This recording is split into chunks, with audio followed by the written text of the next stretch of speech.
Hello students, अभी तक हम लोगों ने देखा था कि मलेरिया के बारे में, मलेरिया का लाइफ साइकिल मॉस्किटो में कैसा होता है और ह्यूमन बीइंग में क्या होता है, उसका हम लोगों ने डिटेल में देखा था। वहां से बहुत सारे क्वेश्चंस आपके बन जाएंगे और वहीं से क्वेश्चन पूछा जाता है, ठीक है। उसके बाद हम लोगों ने उसके बारे में देखा, सबसे पहले किसने रिपोर्ट किया था मॉस्किटो में, सबसे पहले किसने रिपोर्ट किया था, सर रोनाल्ड रॉस ने। और उन्हीं को चूंकि उस टाइम में ये बहुत बड़ी डिस्कवरी थी, तो इसके लिए उनको नोबेल प्राइज दिया गया था, ठीक है। तो अब बात करें कि अगर मलेरियल पैरासाइट हमारे बॉडी में आएगा, ठीक है, तो आएगा तो वो किस तरह का मलेरिया काउज करेगा। तो हम लोगों ने ये भी देखा था कि मलेरिया शुरू फर्स्ट लेक्चर में हम लोगों ने देखा मलेरिया का, कि मलेरिया में जो मलेरिया काउज करता है उसमें डिफरेंट क्या होता है, स्पेसीज होता है, जिसमें हम लोगों ने 4 स्पेसीज देखा था। और जो हम लोगों ने डिस्कस किया था वो क्या था, प्लाज्मोडियम वाइवेक्स था, ठीक है। तो अब अगर वो पैरासाइट, मतलब चाहे वो फैल्सिपेरम हो, वाइवेक्स हो, ओवेली हो या मलेरियाई हो, अगर वो हमारे बॉडी में इंफेक्शन करेगा तो वो किस टाइप का मलेरिया काउज होगा, या हमारे बॉडी में ह्यूमन में जो मलेरिया का टाइप होता है वो टाइप किसके बेसिस पे किया जाता है, उसके बारे में आज हम लोग स्टडी करेंगे। तो पहला बात करते हैं टर्शियन मलेरिया। नाम से ही है टर्शियन मतलब 3। अगर ये हर तीसरे दिन में अगर आज आया तो आज के बाद कल परसों फिर उसके बाद तीसरे दिन आएगा, तो यानी कहने का मतलब ये हर एक थर्ड डे के बाद आ जाए, या यूं कह सकते हैं ऑन ईच थर्ड डे या ईच 48 आवर्स के बाद, 48 घंटे के बाद आए, या आज आया तो कल नहीं आएगा, परसों नहीं आएगा, और उसके बाद थर्ड डे आ जाएगा, यानी 48 घंटे के बाद आएगा। तो इसी को बोलते हैं टर्शियन मलेरिया। और टर्शियन मलेरिया को काउज करने वाला 3 स्पेसीज होता है। पहला स्पेसीज जो होगा वो मैलिग्नेंट टर्शियन होगा, दूसरा जो होगा माइल्ड टर्शियन होगा, और तीसरा जो होगा वो वेरिएंट टर्शियन होगा। 3 टर्शियन को 3 पार्ट में डिवाइड किया गया। चूंकि ये अलग अलग स्पेसीज से होता है, अलग अलग स्पेसीज ये टर्शियन मलेरिया काउज करता है, तो उसके बेसिस पे ये नाम दिया गया कि मैलिग्नेंट टर्शियन है, ये अलग स्पेसीज के द्वारा होगा, माइल्ड टर्शियन होगा ये अलग स्पेसीज के द्वारा होगा, और बेनिन टर्शियन जो होगा वो अलग स्पेसीज के द्वारा, ठीक है। तो पहले माइल्ड बेनिन की बात करें। माइल्ड की बात होते हैं जिसका असर बहुत कम होता है, माइल्ड मतलब हल्का, ये अगर इन्फेक्ट करेगा। और माइल्ड टर्शियन होता है प्लाज्मोडियम ओवेली की वजह से। प्लाज्मोडियम ओवेली जो होता है वो क्या करता है कि उसका जो अटैक अगर किसी ह्यूमन बीइंग पे होगा तो उसका जो असर है वो माइल्ड होगा, ज्यादा सीवियर नहीं होगा।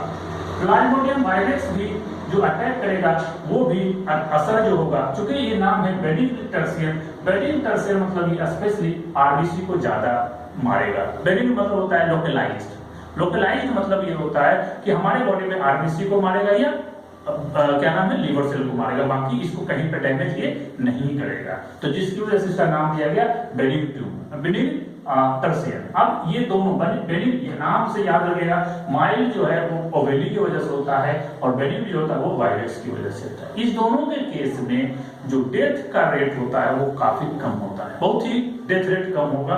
और जो अटैक है, ये जनरली जो अटैक करता है हमारे बॉडी में, जो आरबीसी होता है, पुराना आरबीसी यानी ओल्ड आरबीसी जो हो जाता है उसके ऊपर ये अटैक करता है। इसीलिए ज्यादा खतरनाक नहीं होता, क्योंकि अगर न्यू पे अटैक करेगा तो न्यू आरबीसी का मेन फंक्शन होता है, ओल्ड मतलब अब तो ऐसे भी आरबीसी का लाइफ टाइम 120 डेज होता है, तो उसके बाद तो उसको मरना ही है, तो उस पे अटैक करता है, इसीलिए इसका ज्यादा असर हमारे बॉडी पे नहीं होता है। लेकिन अब ये मैलिग्नेंट टर्शियन की बात करें तो मैलिग्नेंट टर्शियन का ही और बहुत सारा नाम दिया गया है। पहला तो क्वेश्चन यहाँ से यही अराइज करेगा कि मैलिग्नेंट टर्शियन क्या होता है, सेरेब्रल मलेरिया क्या होता है। सेरेब्रल मलेरिया इसको इसलिए बोला जाता है कि हमारा ब्रेन इसमें इन्वॉल्व होता है, सेरेब्रल हेमिस्फीयर इन्वॉल्व होता है, इसीलिए इसको बोलते हैं cerebral malaria. Pernicious malaria, tropical malaria इसको इसलिए बोलते हैं क्योंकि ये सबसे पहले ट्रॉपिकल रीजन साउथ अफ्रीका में मिला था, इसीलिए इसको ट्रॉपिकल मलेरिया बोलते हैं। सबटेरेनियन मलेरिया इसलिए बोला जाता है कि जनरली जो ये पैरासाइट्स है रात में सरफेस पे आते हैं, दिन में नहीं आता है, इसलिए इसको क्या बोलते हैं, सबटेरेनियन मलेरिया। तो ये बहुत सारे पर्निशियस मलेरिया इसलिए बोलते हैं कि ये आरबीसी को किल करता है, इसलिए इसको क्या बोलते हैं, पर्निशियस मलेरिया। चूंकि इसको काउज करने वाला जो क्या नाम है स्पीशीज होगा उसका नाम है क्या, प्लाज्मोडियम फैल्सीपेरम। प्लाज्मोडियम फैल्सीपेरम जो है ये बहुत ही खतरनाक मलेरिया होता है, इसी को बोलते हैं दिमागी मलेरिया। अगर ये इन्फेक्शन करता है तो चूंकि ये इन्फेक्ट जब करेगा तो हमारा दिमाग इन्वॉल्व होता है, ब्रेन इन्वॉल्व होता है, इसलिए इस केस में डेथ रेट बहुत ज्यादा होता है। और चूंकि हमारा ब्रेन इन्वॉल्व हो रहा है तो ब्रेन इन्वॉल्व होने की वजह से इसको क्या बोलते हैं, सेरेब्रल मलेरिया। सेरेब्रल हेमिस्फीयर जो हमारा ब्रेन का है वो इन्फेक्ट होता है, और ये अगर इन्फेक्ट करेगा, चूंकि ब्रेन को इन्वॉल्व करता है इसलिए डेथ रेट ज्यादा होता है, और ये यंग आरबीसी पे अटैक करता है। ये सबसे खतरनाक है, यानी हमारा ब्रेन को भी मारेगा और क्या करेगा, ये यंग आरबीसी को मारेगा। लेकिन हमारा ब्रेन इन्फेक्ट होता कैसे, प्रॉब्लम होता कैसे, वहां पे होता क्या है कि जब ये आरबीसी को मारता है तो ये आरबीसी जैसे ही बस्ट करता है तो सारा आरबीसी आपस में कनेक्ट कर जाता है, चिपक जाता है। चिपकने की वजह से बड़ा सा एक क्लॉट टाइप का स्ट्रक्चर बनता है, और वो फ्लो करता हुआ कहां जाएगा, हमारे ब्रेन में, और ब्रेन में जो ब्लड वेसल्स है उसको जाम कर देगा, और जाम करने की वजह से क्या होगा, हमारे ब्रेन को ऑक्सीजन नहीं मिलेगा, न्यूट्रिएंट नहीं मिलेगा, और इस तरह से हमारा ब्रेन डेड हो जाएगा, ब्रेन मर सकता है। इसकी वजह से हमारी डेथ भी हो सकती है। इसीलिए इसका जो है ज्यादा क्या नाम है, डेथ रेट। ठीक है, तो इसमें और भी पार्ट है, मेनली ब्रेन इन्वॉल्व होता है, लंग्स, हार्ट, स्प्लीन ये भी इन्वॉल्व हो सकता है, लेकिन mainly lungs involve, sorry mainly brain involve होने की वजह से इसका डेथ रेट बहुत ज्यादा होता है। क्लियर? तो ये हो गया टर्शियरी मलेरिया। दूसरा है क्वार्टर मलेरिया। नाम से ही वाकिफ है, ईच फोर्थ डे, यानी 72 घंटे के बाद, यानी तीसरे दिन के बाद चौथा दिन आएगा। तो अगर तीसरा दिन जैसे ही खत्म हुआ चौथा दिन इसका अटैक होगा, क्योंकि हमने बताया था कि जब तक एक सर्टेन अमाउंट में हीमोजोइन क्या था, टॉक्सिन था, कौन प्रोड्यूस करता था, प्लाज्मोडियम आरबीसी के अंदर। जब तक एक 3 दिन के बाद अगर आ रहा है तो 4 दिन हीमोजोइन 4 दिन में इतना इकट्ठा होता है जिसकी वजह से अटैक आता है। यानी अगर हम कोई भी अमाउंट में हीमोजोइन बन रहा है तो उससे अटैक नहीं आता है।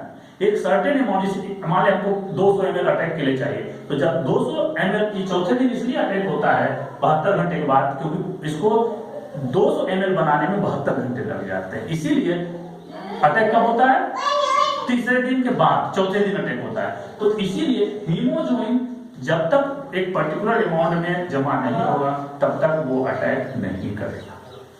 क्लियर? तो ये quartan malaria specially caused by the plasmodium malariae, species का नाम है मलेरियाई, और ये जो है ये भी यंग करता है, यंग आरबीसी पे अटैक करता है और लार्ज स्केल में करता है, लेकिन इससे ज्यादा नहीं करता, ये सबसे ज्यादा अटैक करता है। इसके कंपैरिजन में ये कम होता है। चूंकि अगर ज्यादा ये प्लाज्मोडियम मलेरिया अगर अटैक किया, चूंकि ये लार्ज स्केल पे कर रहा है, इसकी वजह से सेकेंडरी कॉम्प्लिकेशन होता है, जैसे ब्लड की कमी हो जाएगी। तो ब्लड की कमी हो जाएगी, उसको क्या बोलते हैं, एनीमिया। यानी वैसे आदमी में एनीमिया में भी हो जाएगा और मलेरिया में भी हो जाएगा। ये हो गया टर्शियन, सॉरी क्वार्टर मलेरिया। और तीसरा है क्वोटिडियन मलेरिया, क्वोटिडियन मलेरिया। क्वोटिडियन मलेरिया में क्या होता है, ये 24 घंटे के बाद जो अटैक आएगा मलेरिया का, वो 24 घंटे के बाद आता है। और ये इसलिए होता है कि इसमें 2-3 स्पीशीज एक साथ अटैक कर देते हैं, जिसकी वजह से डेली आए, आज भी फीवर आएगा, 24 घंटे बाद फिर फीवर आएगा। यानी मलेरिया का जो अटैक आएगा हर एक 24 दिन के बाद, यानी पर डे आएगा।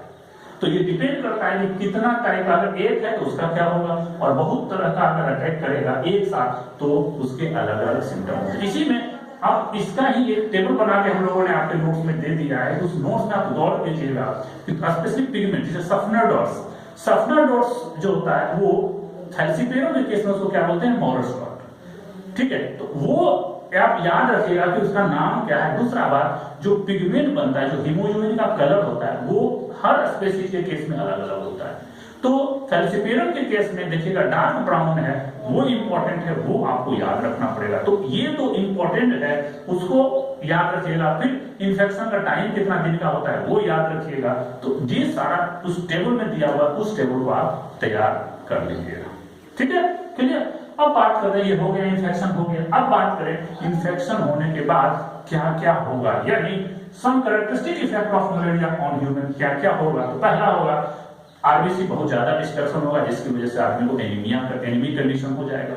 ठीक है, दूसरा जो होगा प्लाज्मोडियम प्रोड्यूसेस हीमोलाइसिन, हीमोजोइन को प्रोड्यूस कर ही रहा था, जिसकी वजह से क्या हो रहा था, अटैक आ रहा था। दूसरा हीमोलाइसिन क्या करता है, ये नॉर्मल आरबीसी को डिस्ट्रक्ट करता है, मतलब बस्ट करता है। तो उस ये हीमोलाइसिन भी रिलीज करता है कौन, प्लाज्मोडियम और हीमोजोइन भी रिलीज करता है। क्लियर।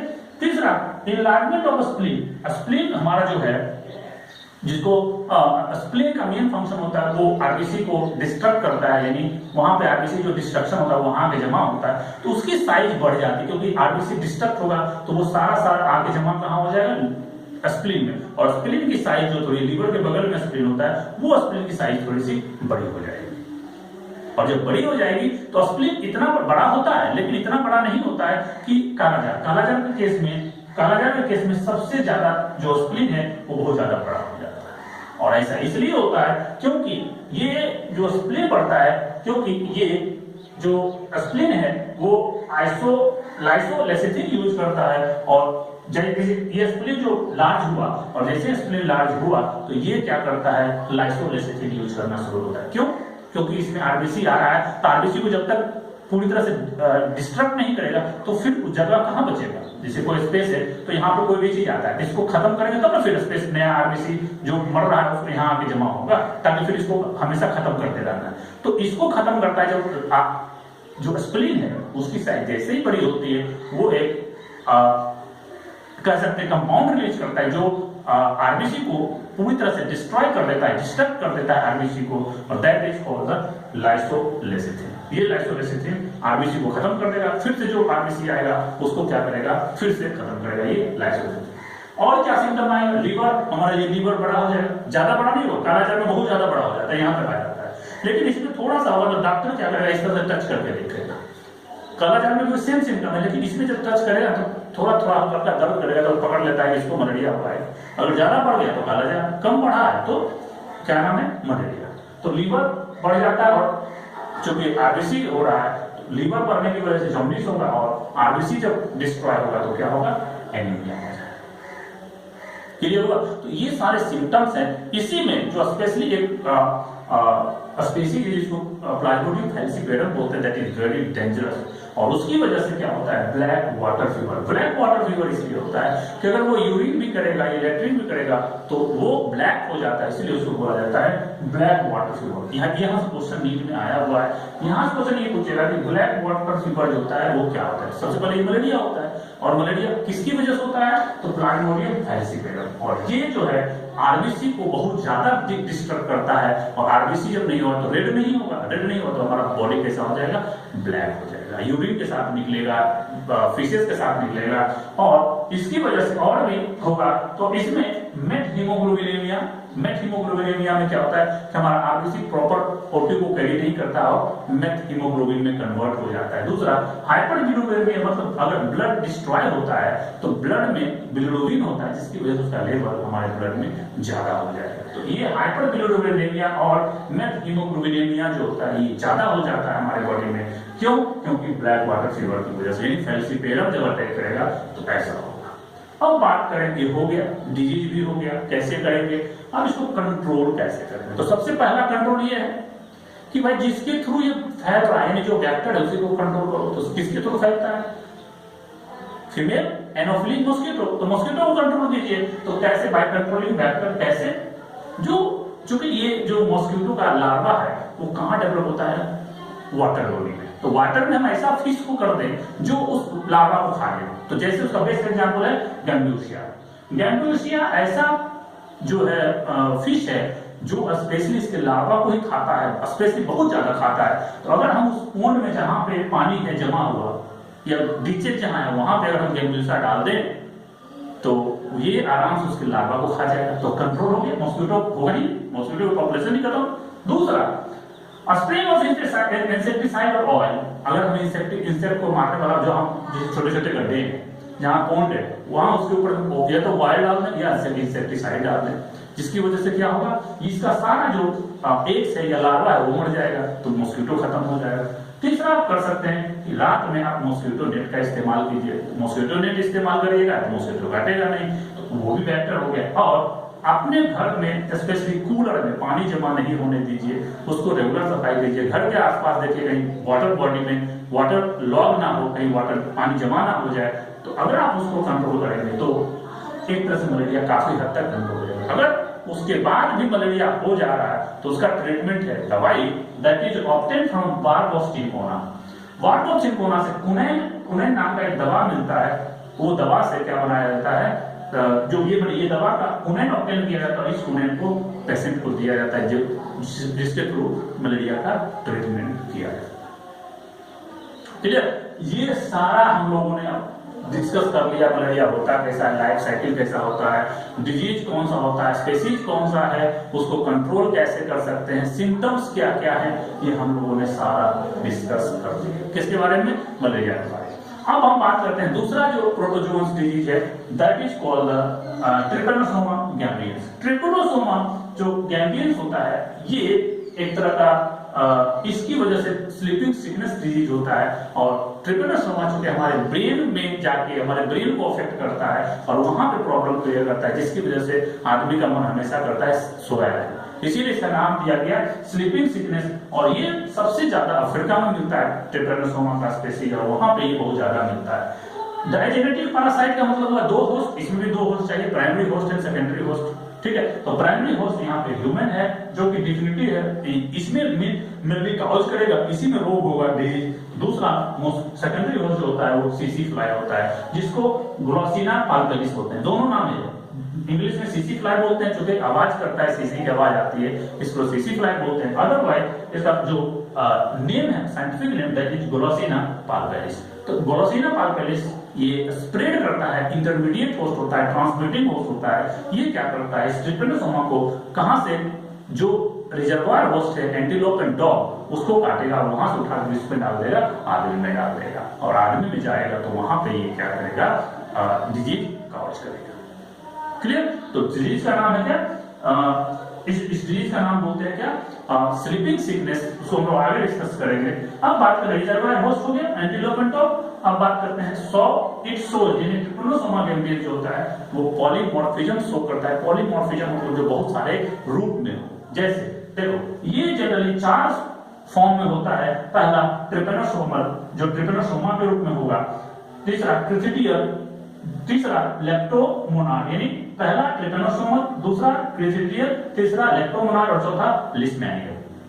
लिस्मेनियल मतलब लिस्मानिया, दोनों वाली हम पढ़ाएंगे तो उसके जैसा होता है, इसलिए उसका नाम दिया गया लिस्मेनियल। अब जो ट्रिपैनोसोमल होता है, ट्रिपैनोसोमल 3 फॉर्म में होता है। लॉन्ग सिलेंडर, ये देखो लॉन्ग सिलेंडर इस तरह से होगा, ये पूरा जो डायग्राम है ये लॉन्ग सिलेंडर मतलब पूरा सिलेंडर के जैसा रहेगा। और इसमें जो पाराबेसल बॉडी, इसमें देखो ये जो डॉट है, 2 डॉट है, पहला डॉट जो है वो पाराबेसल बॉडी है, ये क्या है, डीएनए का मास होता है जो माइटोकॉन्ड्रिया में धंसा हुआ रहता है।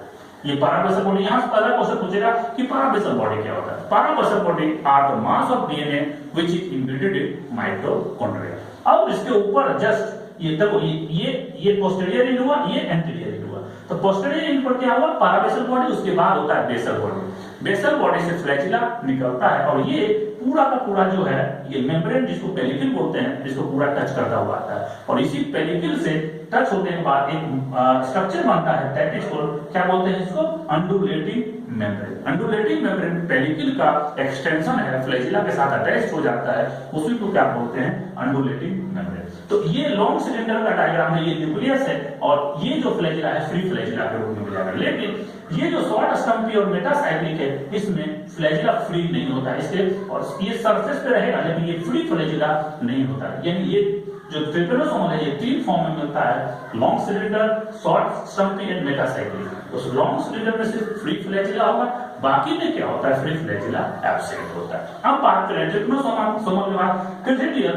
क्रिथिडियल में क्या देखो, ये है ट्रिपैनोसोमल, ये हो गया क्रिथिडियल। ये जो पाराबेसल बॉडी और बेसल बॉडी है ये पोस्टीरियर पर ना होकर के ये न्यूक्लियस के आसपास रहता है। क्लियर? और बेसल बॉडी से क्या होगा, सेम बाय सेम वही स्ट्रक्चर होगा और अंडुलेटिंग मेम्ब्रेन बनाएगा। तो ट्रिपैनोसोमल और क्रिथिडियल में अंतर समझ में आ गया, डिफरेंस क्या है, ये बहुत इंपॉर्टेंट है, ये डिफरेंस को पकड़ना बहुत जरूरी है कि यहाँ पे आ गया। देखो सिर्फ ट्रिपैनोसोमल में एक एंड पे होगा, पोस्टीरियर एंड पे बाकी किसी में नहीं होगा। क्लियर? अब बात करते हैं किसमें, ये तो इसी का नाम जो क्रिथिडियल में उसको बोलते हैं ईपी मेस्टिगोट। ईपी मेस्टिगोट मतलब जो हो, यानी अगर ये देखो ईपी मेस्टिगोट मतलब ये जो न्यूक्लियस के ऊपर से बेसल बॉडी अंडुलेटिंग मेम्ब्रेन है वो ये फ्लैजिला, तो चूंकि ये चारों तरफ से आता है इसलिए इसको क्या बोलते हैं ईपी मेस्टिगोट, ऊपर से।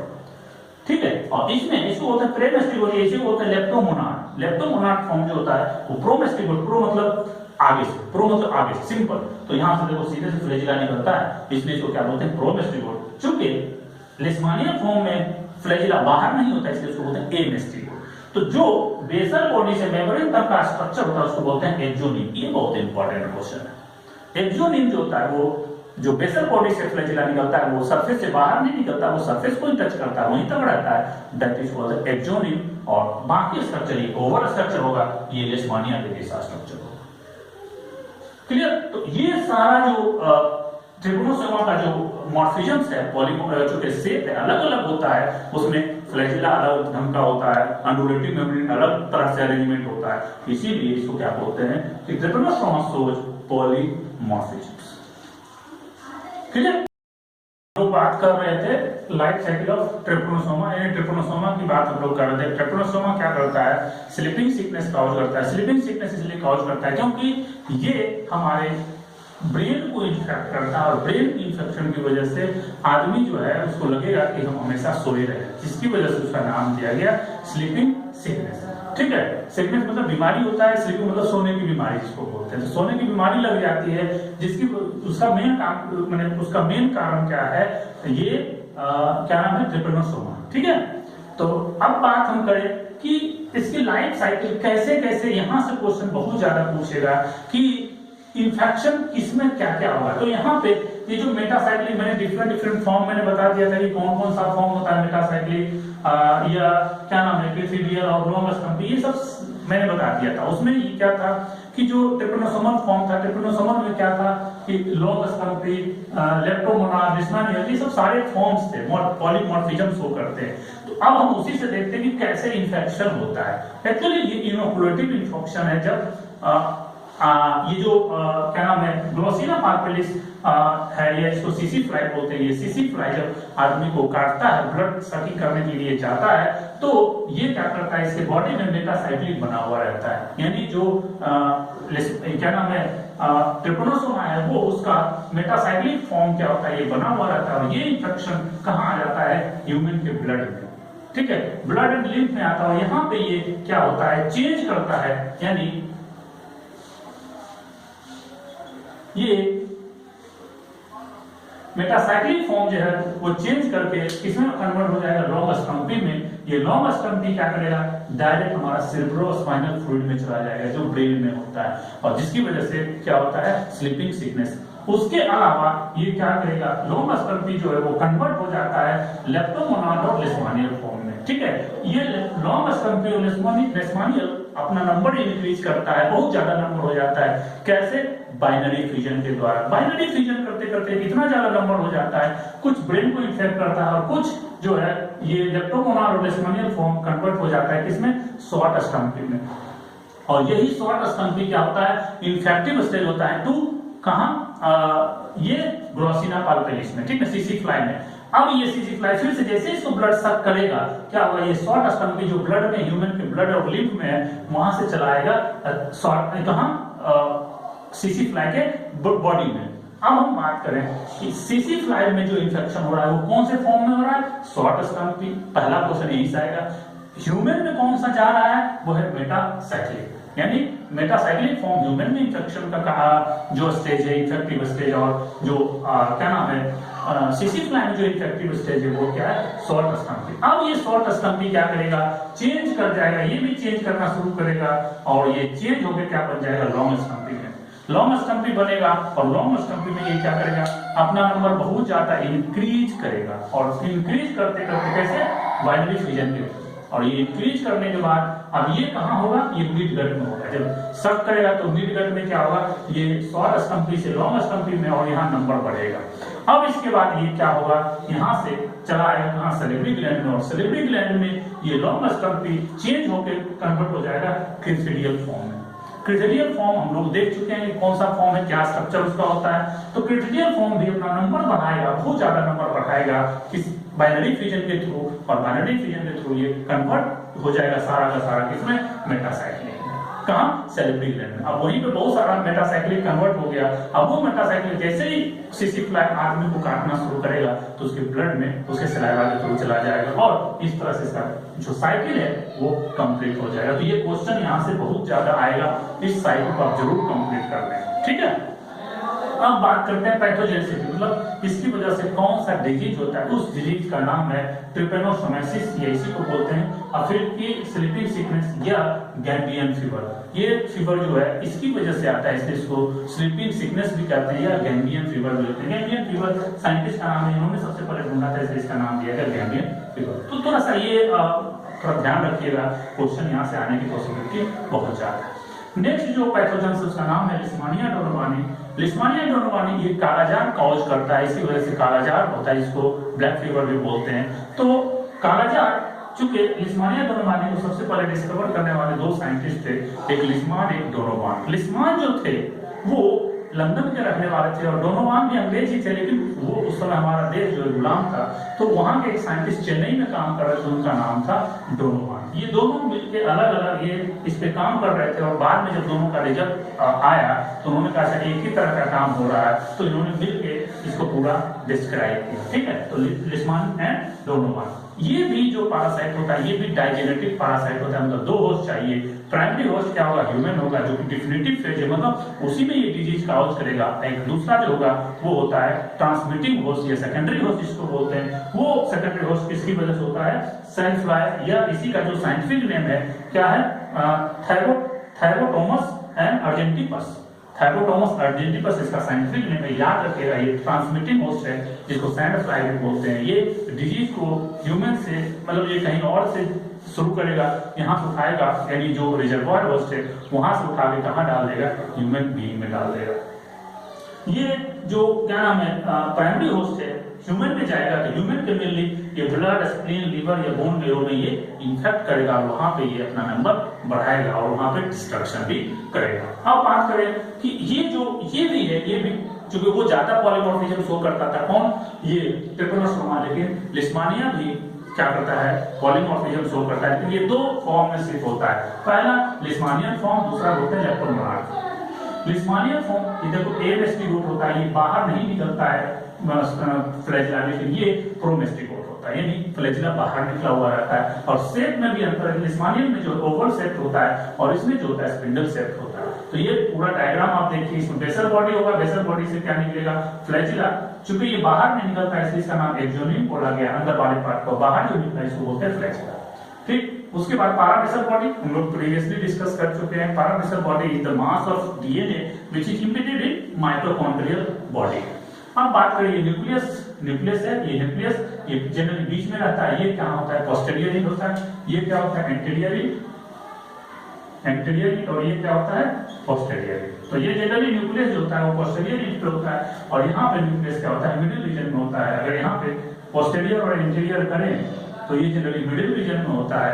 और ये जो लिस्मानियन फॉर्म है ये कहाँ पाया जाएगा, ह्यूमन बॉडी में, और जो ये क्या नाम है लेप्टोमोनार्ड फॉर्म है ये कहाँ पाया जाएगा, गट ऑफ सैंड फ्लाई। तो अब इसका लाइफ साइकिल अगर हम देखें ध्यान से तो लाइफ साइकिल इसका क्या नाम है, ये लिस्मानिया डोनोवानी जिसको कालाजार बोलते हैं, ये कालाजार कॉज करता है। तो ये अगर हम बात करें तो ये देखो लेप्टोमोनार्ड फॉर्म हम यहाँ से शुरू करते हैं, ये लिस्मानियन फॉर्म कहाँ था, ह्यूमन बॉडी में। ये लिस्मानियन फॉर्म अपना नंबर बढ़ाएगा कहाँ, स्प्लीन और लीवर में, जिसको बोलते हैं reticuloendothelial cells. Liver, spleen या बोन मेरो, ये सारा का नाम है रेटिकुलो एंडोथेलियल सेल भी बोलते हैं। वहां पे ये अपना नंबर बढ़ाएगा और ये लिस्मानियन फॉर्म का जो है ये लिस्मानियन फॉर्म न्यूट्रोफिल्स और मोनोसाइट पे अटैक करेगा, उसको खाना शुरू करेगा। दूसरा ये लिस्मानियन फॉर्म आ जाएगा कहाँ पे, अब ये ब्लड में घूमता रहेगा लिस्मानियन फॉर्म, और ये लिस्मानियन फॉर्म को जैसे ही सैंड फ्लाई सक करेगा, सैंड फ्लाई की वजह से जाएगा, तो सैंड फ्लाई के बॉडी में जाएगा ये क्या, लिस्मानियन फॉर्म। अब ये लिस्मानियन फॉर्म तुरंत चेंज कर जाएगा ये लेप्टोमोनार्ड फॉर्म, क्योंकि वहां पे सारा एंजाइम्स और सारा सब कुछ प्रेजेंट होता है, सब कुछ फूड प्रेजेंट होता है, वो तुरंत लेप्टोमोनार्ड फॉर्म में कन्वर्ट हो जाएगा और ये अपना नंबर बहुत ज्यादा बढ़ाना शुरू करेगा। और जब नंबर बढ़ाएगा कैसे, बायोटिक फ्यूजन के थ्रू। अब ये क्या करेगा, मूव, ये सारा जो लिस्मानियन से लेप्टोमोनार्ड फॉर्म हो रहा था मिडगट में, अब ये आगे मूव करने शुरू करेगा कहाँ, बकल कैविटी और फेरिंक्स में। क्योंकि बकल कैविटी तो ये शक करता है, ये जो काटता है तो काटने की वजह से जो फेरिंग्स है उसके थ्रू क्या हो जाएगा, हमारे बॉडी में इंजेक्ट हो जाता है, तो वहां पे ये anterior side of alimentary canal में मूव करना शुरू करता है धीरे धीरे पीछे साइड से बॉडी से। अब ये पहुंच गया कहाँ, लेप्टोमोनार्ड फॉर्म आ गया बकल कैविटी या फेरिंग्स में, और ये धीरे धीरे लेप्टोमोनार्ड कहाँ, सेरेब्रल ग्लैंड में पहुंचेगा, और चूंकि वहां पे कोई इंफेक्शन नहीं करता है, किसमें क्या नाम है, सैंड फ्लाई, सैंड फ्लाई में लेप्टोमोनार्ड कोई इंफेक्शन नहीं करता। अब ये रेडी है, चूंकि सलाइवा में आ गया, सेरेब्रल ग्लैंड में आ गया, अब सेरेब्रल ग्लैंड जैसे ही फिर से काटेगा आदमी को, ये बाइटिंग करेगा, तो उसको बोलते हैं इनोकुलेटिव इन्फेक्शन। बाइटिंग टाइप का इन्फेक्शन जो होता है उसको इनोकुलेटिव, यानी खून चूसने जाएगा जब, तो खून के बदले में क्या होगा, ये अपना सलाइवा डालेगा और ये फिर से लेप्टोमोनार्ड फॉर्म आ जाएगा कहाँ, ब्लड। यानी ह्यूमन में जो इन्फेक्टिव स्टेज है वो है लेप्टोमोनार्ड फॉर्म, यानी ये लेप्टोमोनार्ड फॉर्म जाएगा, और जो क्या नाम है, सैंड फ्लाई में जो क्या नाम है इन्फेक्टिव स्टेज होगा वो क्या होगा, लेशमानियल फॉर्म। तो इस तरह से आपको ये थोड़ा सा लाइफ साइकिल इजी है। इसी में चूंकि इसका आगे हम लोग देखें तो ये जो पैथोजेनिसिटी काउज करता है उसका नाम है क्या, कालाजार। कालाजार की बात अगर करें तो इसको कालाजार भी बोलते हैं या ब्लैक फीवर भी बोलते हैं, बहुत सारा इसका नाम है, तो वो आप वहां पे नोट्स में देख लीजिएगा। डायग्नोसिस की बात करें कैसे पहचाने, इसमें लीवर बहुत ज्यादा बड़ा हो जाता है, सबसे मेन यही है कि ये बहुत ज्यादा इसका लीवर बड़ा हो जाता है, तो यही मेन सिम्टम है। और भी जो छोटे छोटे पॉइंट्स उसको आप नोट से कवर कर लीजिएगा, और इस तरह से ये आपका लिस्मानिया डोलोवानी भी आज खत्म हो गया, इसको अच्छे से तैयार कर लीजिएगा, और इससे रिलेटेड जो भी क्वेश्चन है आप अच्छे से बना लीजिए।